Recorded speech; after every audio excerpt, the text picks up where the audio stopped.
और देखिए पीएफआई पर ईडी लगातार एक्शन में नजर आ रही है और पीएफआई पर ईडी ने बड़ा खुलासा करते हुए जानकारी दी कि विदेश में पीएफआई के 13,000 सदस्य सक्रिय हैं। पीएफआई के सिंगापुर और खाड़ी देशों में सदस्य हैं। भारत में अवैध गतिविधियों के लिए विदेशों से ये जो है वो फंडिंग कर रहे हैं। ये तमाम आरोप जो है वो पीएफआई पर लगे हैं। भारत में प्रतिबंधित संगठन पॉपुलर फ्रंट ऑफ इंडिया के खिलाफ 2 साल से चल रही ईडी की जांच में नए खुलासे हुए हैं। ईडी ने बताया कि पीएफआई के सिंगापुर और खाड़ी देशों में 13,000 से अधिक एक्टिव मेंबर्स हैं, जिन्हें करोड़ों रुपए के फंड जुटाने की जिम्मेदारी मिली हुई है। इसके साथ ही साथ पीएफआई ने खाड़ी देशों में रह रहे प्रवासी मुस्लिम समुदाय के लिए डिस्ट्रिक्ट एग्जीक्यूटिव कमेटियां बनाई हैं। इन्हीं कमेटियों को फंड जुटाने की जिम्मेदारी दी गई है। ईडी ने बताया कि विदेशों से जुटाए गए करोड़ों के फंड को अलग अलग बैंकिंग चैनलों के साथ साथ हवाला के माध्यम से भारत में भेजा जाता है। प्रतिबंधित संगठन पीएफआई पर ईडी का यह बड़ा खुलासा सामने आया है, जहां विदेशों में अब पीएफआई के 13,000 मेंबर्स एक्टिव हैं। ये जानकारी सामने आई है। ईडी जांच में यह पर्दाफाश हुआ है। पीएफआई का विदेशों में भी नेटवर्क है। सिंगापुर और खाड़ी के देशों में भी हजारों इसके सदस्य सक्रिय हैं। प्रतिबंधित संगठन पीएफआई को लेकर ईडी का ये बड़ा खुलासा सामने आया है, जिसके मुताबिक विदेशों में अब भी पॉपुलर फ्रंट ऑफ इंडिया के 13,000 एक्टिव मेंबर्स हैं।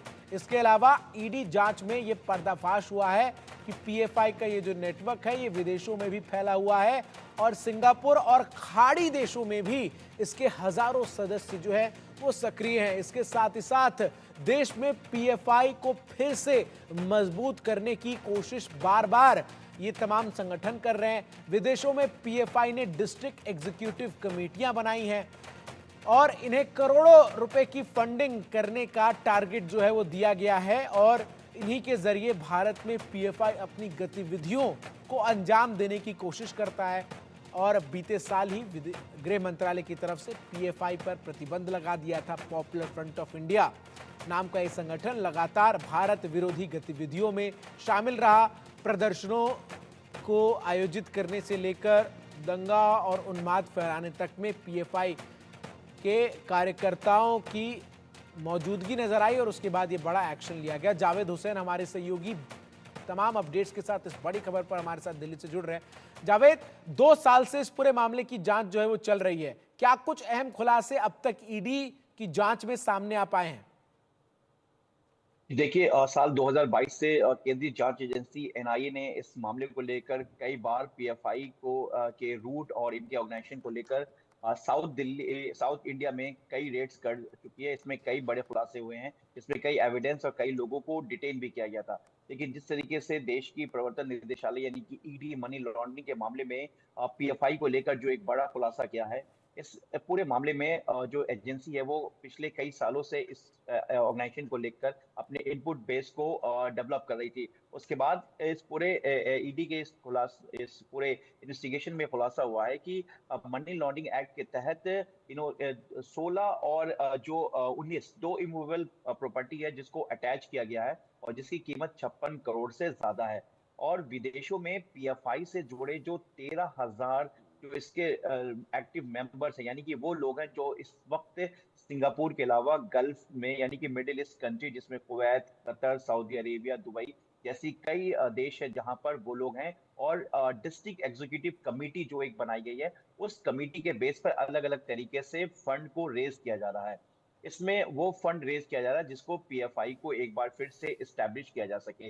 पीएफआई को साल 2022 में ही प्रतिबंध कर दिया गया था। उस वक्त इसके कई जो इससे जुड़े हुए जो इसके पदाधिकारी थे, जो इसको ऑर्गेनाइज कर देते हैं, पूरी सिंडिकेट को चला रहे थे, उन लोगों को रिकॉग्नाइज किया गया था, कुछ लोगों को गिरफ्तार किया गया था और कुछ लोग के रोल के बेस पर इसकी जांच की जा रही थी। लेकिन ईडी जब से इस मामले को मनी लॉन्ड्रिंग एक्ट के तहत इस मामले की जांच में जुटी है, इसमें कई खुलासे हुए। साउथ इंडिया का जो एक पूरा बेल्ट है जिसमें तमिलनाडु, केरल, कर्नाटका, इसके अलावा और कुछ और इससे जुड़े हुए राज्य हैं जहां पर ये पूरी तरीके से एक नेक्सस को फिर से फैलाने की कोशिश कर रहे हैं। और इसमें इस बार सबसे अहम है कि मनी लॉन्ड्रिंग एक्ट के तहत जो ये पूरा मामला है, इसमें 13,000 लोग हैं जो इस वक्त विदेश में बैठे हैं, यानी कि बिल्कुल, नॉन 13,000 रेजिडेंट लोग, ये मुस्लिम। एक बड़ी और संख्या है। मैं आपके पास दोबारा आ रहा हूं जावेद, लेकिन इस बीच एक और बड़ी खबर दर्शकों को हम बता दें, जहां पीएफआई पर ईडी लगातार एक के बाद एक कई अहम खुलासे करते हुए नजर आ रही है और पीएफआई की बड़ी साजिश का ईडी ने खुलासा किया है। भारत में इस्लामिक शासन चाहता है पीएफआई। पीएफआई देशों में इस्लामिक शासन चाहता है और खासतौर पर भारत की यहां पर बात की गई है। भारत में अशांति फैलाने की कोशिश में लगातार पॉपुलर फ्रंट ऑफ इंडिया रहा है और इस संगठन को पिछले साल गृह मंत्रालय ने भारत में बैन कर दिया था और लगातार आपको बता दूं साल 2022 से इस पूरे मामले की जांच हो रही है। पीएफआई को लेकर जांच जो है वो की जा रही है। भारत में अशांति फैलाने की कोशिश में पीएफआई लगातार रहा है और साथ ही साथ ये भी जानकारी सामने आई है कि भारत में इस्लामिक शासन चाहता है पीएफआई और उसके लिए उसने एक बड़ा नेटवर्क जो है वो तैयार किया है। अब अहम सवाल ये है कि आखिर एक्शन कैसे अब ईडी जो है वो लेती हुई नजर आ रही है और पीएफआई की संपत्तियों को ईडी ने जो है वो जब्त भी किया है। पीएफआई की चल और अचल 35 संपत्तियों को ईडी की टीम ने जब्त किया है। संपत्तियों की कीमत करीब 57 करोड़ रुपए बताई जा रही है। कई ट्रस्ट कंपनियों और निजी संपत्तियों को भी जब्त किया गया है। 29 खातों में देश विदेश से धन आता था, इसकी जानकारी सामने आई है। धन का इस्तेमाल अवैध तरीके से किया गया। ईडी ने अब तक 94 करोड़ रुपए की आय का पता लगाया है। ईडी, दिल्ली पुलिस और एनआईए इस पूरे मामले की जांच में जुटी हुई है।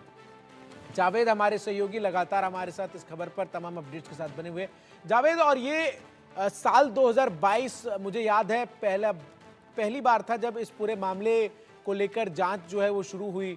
पटना के फुलवारी शरीफ में कई जो लोग हैं इस संगठन के वो पकड़े गए और फिर जो तार है वो जुड़ते हुए नजर आए, लेकिन 13,000 से अधिक एक्टिव वॉलंटियर्स और उस दौरान भी कई ऐसे दस्तावेज बरामद किए गए थे, कई ऐसी ब्लूप्रिंट्स और कई ऐसे डोजेस बरामद किए गए थे जिसमें भारत में इस्लामिक शासन हो, इसका एक रोड मैप जो है वो सदस्यों के पास से बरामद किया गया था। ये देखिए, इस पूरे मामले में जो ईडी है, ईडी को ये इसमें खुलासा हुआ है कि किस तरीके से जो कैंप को, जिसमें किस तरीके से अटैक करना है, किस तरीके से पूरे इस कैंप को ऑर्गेनाइज करना है, उसके लिए जमीन ली गई थी। लेकिन जमीन में सबसे बड़ी पीएफआई से जो खुलासा उसमें ये चालाकी की गई कि पीएफआई की तरफ से किसी भी जमीन को जो है खुद अपने नाम पर उन्होंने इस जमीन को परचेस नहीं किया। ये कई अलग अलग ट्रस्ट और कंपनियों के नाम पर इस जमीन को परचेस किया गया, जहां पर इस तरह के कैंप को एस्टैब्लिश किया जा रहा था। इसके अलावा मैं आपको बता दूं कि इसमें जो बैंक अकाउंट है उसको सीज किया गया। इस बैंक अकाउंट को सीज किया गया जिसमें ज्यादातर केरल से जुड़े हुए जो इलाके हैं, कन्नूर, इसके अलावा मुन्नार और कई ऐसे जो जगह है जहां पर ये बैंक के अकाउंट को इसमें यहाँ पर मिला है। इसके अलावा जो डोनेशन और फंड्स के तौर पर इस पूरे पैसे को जमा किया जा रहा था और किस तरीके से इस पूरे पैसे को यहाँ पर कैसे यूज करना था, इसको लेकर जो है वो यहाँ पर जो पीएफआई के जो लोग हैं वो उसको एस्टैब्लिश कर रहे थे। तो इसमें जो सबसे बड़ी बात यह है कि जो ईडी की जांच में जो खुलासा हुआ है कि जो 13,000 लोग एक आइडेंटिफाई हुए हैं, इसमें 2021 से लेके 2024 मई तक 9 प्रोसिक्यूशंस जो है, कंप्लेंट जो है ईडी को मिली थी, शिकायत भी इसमें आया था और इसमें अब तक 26 लोग गिरफ्तार हो चुके हैं। इसमें साउथ के 2 स्टेट जिसमें ज्यादातर केरल का नाम सामने आ रहा है, वो कहीं ना कहीं उसमें कई ऐसे बैंक अकाउंट हैं जिसको अटैच किया गया है, जिसमें करोड़ों रुपए का ट्रांजैक्शन किया गया है। ऐसे में ईडी जो है हर एक एंगल को लेकर, क्योंकि पीएफआई का जो एस्टैब्लिशमेंट है वो साउथ इंडिया से ही शुरुआत हुई है और ऐसे में कई ऐसे एक्टिव मेंबर्स हैं जो देश विदेशों में, यानी कि सिंगापुर, कतर, ओमान, दुबई और इसके अलावा जो बाकी कंट्रीज हैं मिडिल ईस्ट के, उसको छोड़कर साउथ में भी इनके कई ऐसे एक्टिव जी। मेंबर्स जो पूरी तरह से एक्टिव है। क्योंकि साउथ जो इस वक्त विदेशों में 13,000 जो लोग हैं, जो नॉन रेजिडेंट मुस्लिम हैं, यानी कि आमतौर पर जो मुस्लिम्स हैं, और मैं आपको एक चीज और बता दूं कि साउथ इंडिया से ज्यादातर लोग गल्फ कंट्री में, क्योंकि केरल के ज्यादातर जो पॉपुलेशन है वो काम करने के लिए विदेशों में रहते हैं, Saudi Arabia, Dubai, Qatar, Oman. और और यही वो यही नेक्सस है साउथ जो में पीएफआई के एजेंडे को भारत में लागू करने की कोशिश में लगातार लगा रहता है जावेद। लेकिन इन सब के बीच जरा आप दर्शकों को यह भी बता दें कि आखिर पीएफआई का मकसद क्या है और ईडी की जांच में अब तक क्या कुछ सामने आ पाया है, आखिर किस तरीके से पीएफआई ऑपरेट कर रहा है। जांच में सामने आया है पीएफआई का असल मकसद है कि अलग भारत में इस्लामिक स्टेट की स्थापना करना और इसके साथ ही साथ भारत में जिहाद के जरिए इस्लामिक स्टेट की स्थापना करना। पीएफआई खुद को सामाजिक आंदोलन के रूप में पेश करता है और ईडी जांच के मुताबिक पीएफआई कराना चाहता है भारत में गृह युद्ध, ये बात सामने आई है। पीएफआई पर आरोप क्या है अब ये भी जान लीजिए। दरअसल फरवरी 2020 में दिल्ली में हुए दंगों में हिंसा भड़काने का आरोप है। हाथरस में सांप्रदायिक माहौल को बिगाड़ने और आतंक फैलाने, आतंकी ग्रुप बनाना और साथ ही साथ घातक हथियार और विस्फोटक सामग्री जमा करना, अहम और संवेदनशील जगहों समेत बड़ी हस्तियों पर हमला करना और प्रधानमंत्री मोदी की पटना यात्रा के दौरान अशांति फैलाने के लिए ट्रेनिंग कैंप बनाने के आरोप पीएफआई पर लगे हैं। कितने देशों में पीएफआई एक्टिव है, ये बड़ा सवाल है। Kuwait, Qatar, UAE, Oman, Saudi Arab, Singapore, ये तमाम देश है। जावेद हमारे सहयोगी भी जानकारी दे रहे थे, इन तमाम जगहों पर पीएफआई के सदस्य सक्रिय रूप से एक्टिव है। कहां कहां जमा थे पैसे भारत में पीएफआई के, ये भी अब समझ लीजिए। केरल में, कर्नाटक में, तमिलनाडु में, तेलंगाना में, दिल्ली में, राजस्थान में, महाराष्ट्र में, बिहार में। व्यापकता देखिए, पश्चिम बंगाल में, असम में, जम्मू कश्मीर में, मणिपुर में। देश भर के 29 बैंक खातों में फंड जमा किया गया था। तो किस तरीके से ये पूरा नेक्सस ऑपरेट कर रहा है, इसकी जानकारी जो है वो सामने अब धीरे धीरे ईडी की जांच में आगे आ रही है। बहुत बहुत शुक्रिया जावेद आपका हमारे साथ जुड़कर विस्तार से जानकारी दर्शकों तक साझा करने के लिए। तो कैसे पीएफआई भारत विरोधी एजेंडा में जुटा हुआ है, इसका खुलासा अब ईडी